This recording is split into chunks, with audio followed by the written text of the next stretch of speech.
जब सत्यभामा को हुआ रूप का घमंड, श्री कृष्ण भगवान द्वारका में रानी सत्यभामा के साथ सिंहासन पर विराजमान थे। निकट ही गरुड़ और सुदर्शन चक्र भी बैठे हुए थे। तीनों के चेहरे पर दिव्य तेज झलक रहा था। बातों में रानी सत्यभामा ने श्री कृष्ण से पूछा कि हे प्रभु, आपने त्रेतायुग में राम के रूप में अवतार लिया था, सीता आपकी पत्नी थी, क्या वे मुझसे भी ज्यादा सुंदर थीं? द्वारकाधीश समझ गए कि सत्यभामा को अपने रूप का अभिमान हो गया है।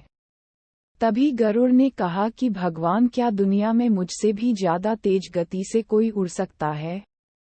इधर सुदर्शन चक्र से भी रहा नहीं गया और वे भी कह उठे कि भगवान, मैंने बड़े बड़े युद्धों में आपको विजयश्री दिलवाई है, क्या संसार में मुझसे भी शक्तिशाली कोई है? भगवान मन ही मन मुस्कुरा रहे थे। वे जान रहे थे कि उनके इन तीनों भक्तों को अहंकार हो गया है और इनका अहंकार नष्ट करने का समय आ गया है। ऐसा सोचकर उन्होंने गरुड़ से कहा कि हे गरुड़, तुम हनुमान के पास जाओ और कहना कि भगवान राम माता सीता के साथ उनकी प्रतीक्षा कर रहे हैं। गरुड़ भगवान की आज्ञा लेकर हनुमान को लाने चले गए। इधर श्री कृष्ण ने सत्यभामा से कहा कि देवी, आप सीता के रूप में तैयार हो जाएं, और स्वयं द्वारकाधीश ने राम का रूप धारण कर लिया। मधुसूदन ने सुदर्शन चक्र को आज्ञा देते हुए कहा कि तुम महल के प्रवेश द्वार पर पहरा दो और ध्यान रहे कि मेरी आज्ञा के बिना महल में कोई प्रवेश न करे। भगवान की आज्ञा पाकर चक्र महल के प्रवेश द्वार पर तैनात हो गए। गरुड़ ने हनुमान के पास पहुंचकर कहा कि हे वानर श्रेष्ठ, भगवान राम माता सीता के साथ द्वारका में आपसे मिलने के लिए प्रतीक्षा कर रहे हैं। आप मेरे साथ चलें, मैं आपको अपनी पीठ पर बैठाकर शीघ्र ही वहां ले जाऊंगा। हनुमान ने विनयपूर्वक गरुड़ से कहा, आप चलिए, मैं आता हूँ। गरुड़ ने सोचा, पता नहीं ये बूढ़ा वानर कब पहुँचेगा, खैर मैं भगवान के पास चलता हूँ।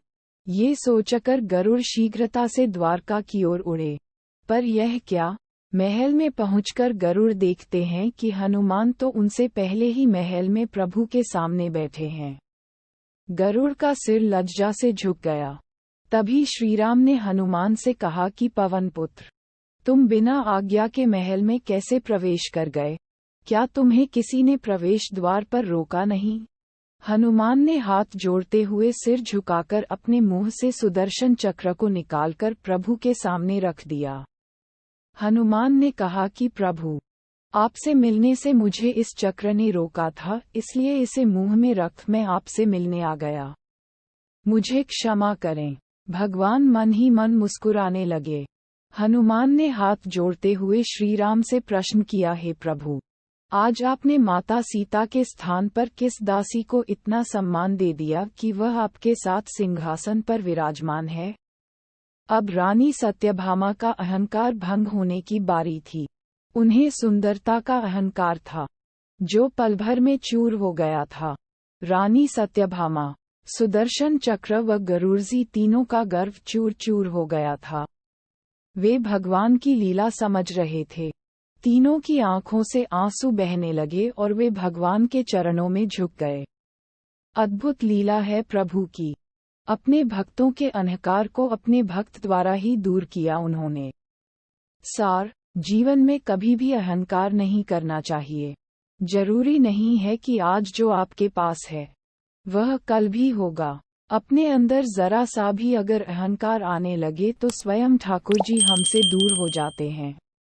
ठाकुर जी को स्वार्थ भक्तों की ही जरूरत है, अहंकारी की नहीं।